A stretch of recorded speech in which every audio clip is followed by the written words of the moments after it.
want to emphasize the sleep has to be at night. Night sleep. مهما ناموا بالنهار مش هيحصل getting rid of the waste products والaquaprine 4. دكتور هاني اتفضل تقدم next speaker. طبعا اولا بيشرفني وجودي في يعني في بيتي جامعه عين شمس واسم الاشعه في كليه الطب عين شمس ويسعدني دايما التواجد معاكم يعني. It's a pleasure to introduce next speaker, Dr. Essam. Her topic is radiological assessment of endoscopic third ventricular imagery. Please, Dr. A. Good morning. I'm Essam, a neuroradiology lecturer. I'm going to present today this topic, radiological assessment of endoscopic third ventriculostomy. The aim of the study was to demonstrate functional and anatomical alterations following ATV by using phase contrast MRI and BFFE sequences in relation to clinical outcome. Methodology: this prospective study included 20 patients with hydrocephalus who recently underwent ATV. A patient underwent MRI study within the first post-operative week, and they were followed clinically after procedure. The mean was about 8.6 months. In addition to conventional MRI sequence, mid-sagittal 3D BFFE sequence at the plane of third ventriculostomy was taken. This is the 3D BFFE sequence. Its advantage is that it has high resolution. We can see here the stoma, and this is the floor of the third ventricle, and this is the ventriculostomy. It has the advantage of being able to evaluate the small puncture side of the ventricular stoma due to its short time of echo, and there are almost no inherent flow void artifacts. This is the phase contrast MRI. Signal changes of ATV stoma from low signal, white here in diastole, and high signal here in systole, indicates functionally patent stoma with bidirectional CSF flow pattern. Signal changes from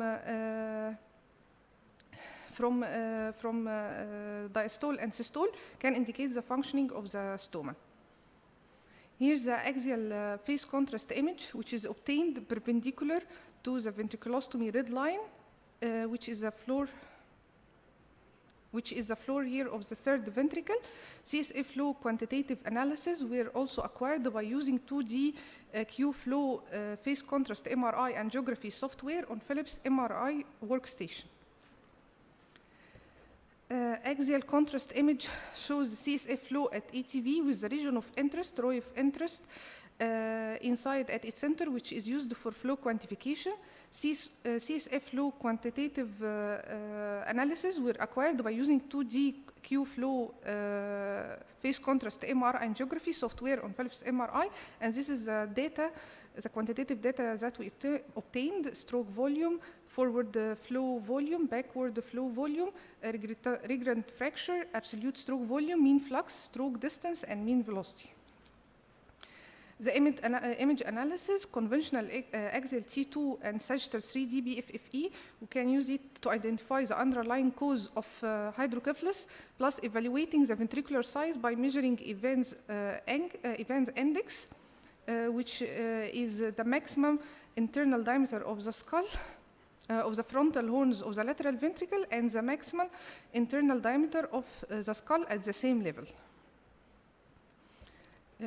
This is 3D BFFE was evaluated, searching for the presence of any cause of dysfunction like aqueductal web, membrane, prepontine adhesions, and intraventricular synechia.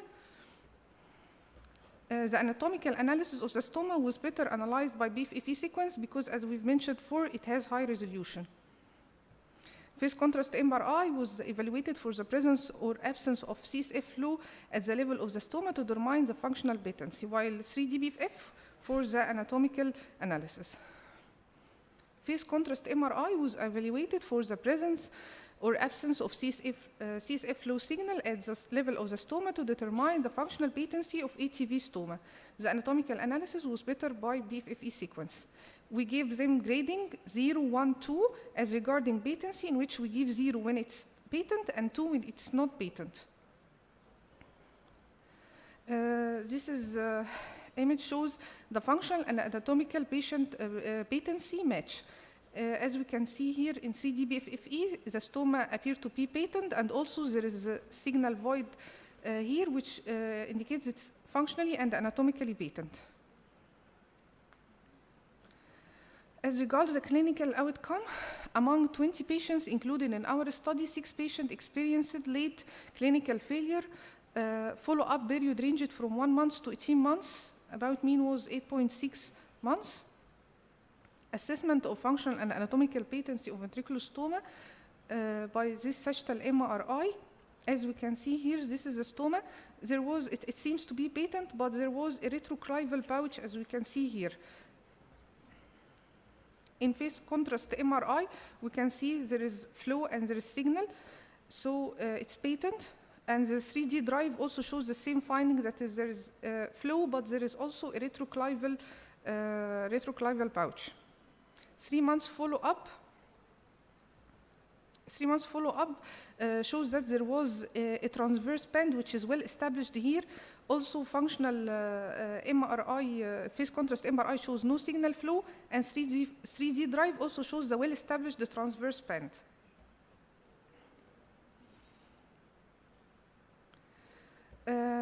So 3D BFFE sequence demonstrated patent ATV stoma in 16 patients, in which 12 had clinical success, about 75%. Worth mentioning, in the 4 failing ATVs with anatomically patent ventriculostomy, 3 shows no CSF flow signal in phase contrast MRI. Here we can see that there is functionally and anatomical patency mismatch. It seems to be patent here, the stoma, but there in the phase contrast MRI, there is no signal flow. We found a statistically significant association between phase contrast MRI with the late clinical outcome of the patient, while there was no significant association between BFFE sequence and their late clinical outcome. Phase contrast MRI was found to be specific as 3D BFFE sequence, but phase contrast MRI was most sensitive compared to 3D BFFE sequence. As regard, we compared the quantitative flow parameter in the success and failure groups and found that there was statistically significant association with the late clinical outcome, except for regurgitation fraction and the ventriculostomy AB diameter. We found the cutoff values of each parameter, in which less than these values in the early post-operative assessment indicated early failure of the ATV. Comparison between the quantitative CSF flow data in early and the 3 months follow-up. We had small sample size, 5 patients, and this work was interrupted by COVID circumstances.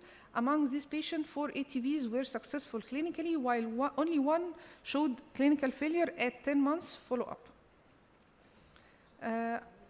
Conclusion was ATV failure occurs mostly in the first 3 months post-operative, with decreasing frequency as time passes. The early radiological assessment of these patients following the ATV procedure is of ultimate importance to predict its potential failure. Functional and anatomical information is provided by phase contrast MRI and 3D BFFE sequence, which are helpful in studying early post-operative findings. Correlation between different MR sequences is very valuable, as whenever there is agreement of functional and anatomical patency, clinical success is the outcome. However, in case of their disagreement, functional patency has a stronger contribution to clinical outcome rather than anatomical patency. Thank you.